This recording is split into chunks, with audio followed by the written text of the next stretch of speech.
Biqiltuu miidhagdiin qacalee warra wal jaalachuun faayamee ganamaan rabbiinuu qopheessee kan walii godhuun isin uume zabanni kopummaan jiraachuu isin lameen jidduu fuudhame rammee fi Aishaa jaalalaan wal fuudhatee galuun jaarame rammee fi Aishaa jaalalaan wal fuudhatee galuun jaarame bismillah jechuun jalqabaa akkasiin eegaluun nattola alhamdulillahi agarree guyyaa arguuf turre hamiila gammannuus isaaniin dagannu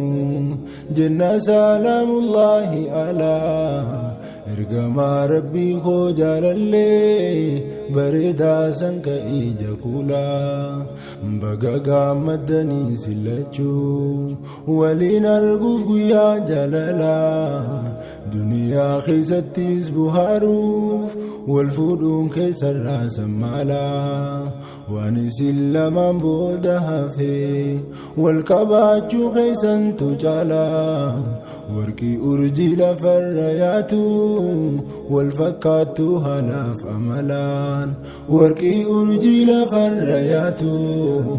wal fakkaattu haalaaf amalaan ifaan gammachuu qabsiifame dhaabbataadha hin taa'u dhamaa jireenya imaanaa mi'aawaa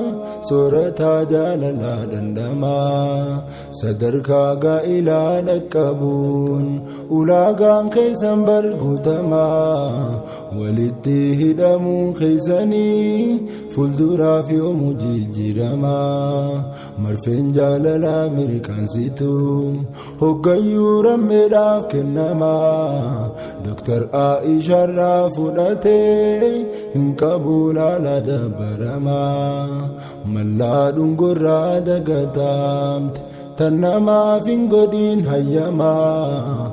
Aishaan guutuusaa fudhattee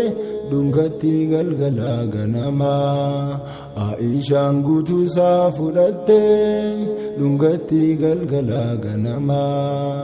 biqiltuu miidhagdiin qacalee warra wal jaalachuun faayamee ganamaan rabbiinuu qopheessee kan walii godhuun isin uume zabanni kopummaan jiraachuu isin lameen jidduu fuudhame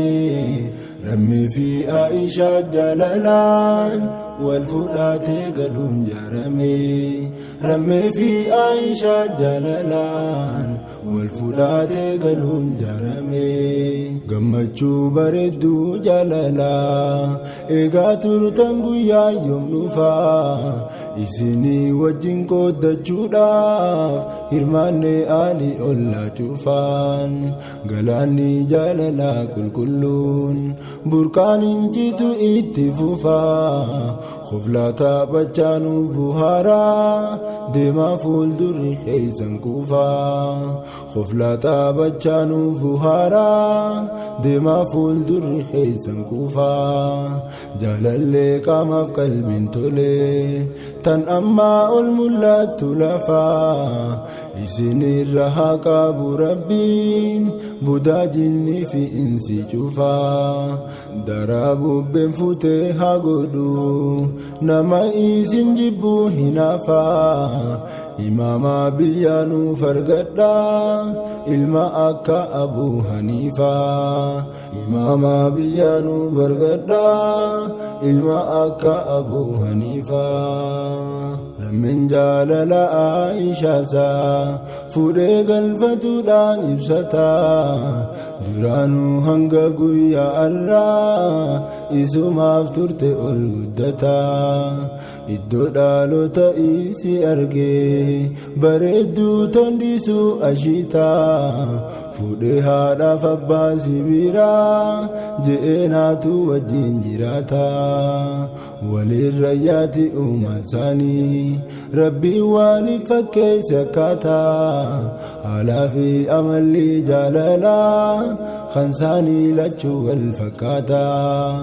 isin dararrameen duraanu dhiira jaalalaati bargoota umrii dheertuu wajjin jiraadha jennaani waliin jechafata umrii dheertuu wajjin jiraadha jennaani waliin jechafata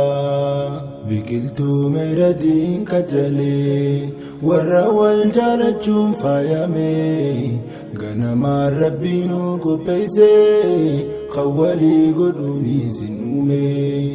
zabanni kopummaan jiraachuu islaameen jidduu fuudhame rammii fi Aishaa jaalalaan wal fuudhatee galuun jaarame rammii fi Aishaa jaalalaan wal fuudhatee galuun jaarame jireenya keessan qofa miti isin ummataafis imaama irrinni yoomuu hin dhabamu abdeetiif godha haara yooma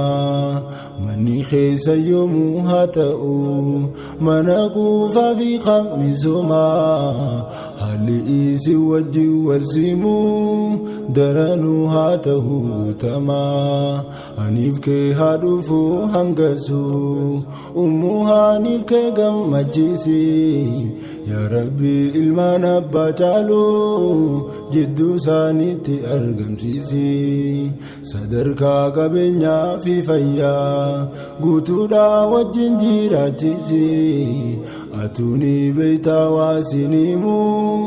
umrii isaanii na gammachiisi atuuni beeytaa waasiniimu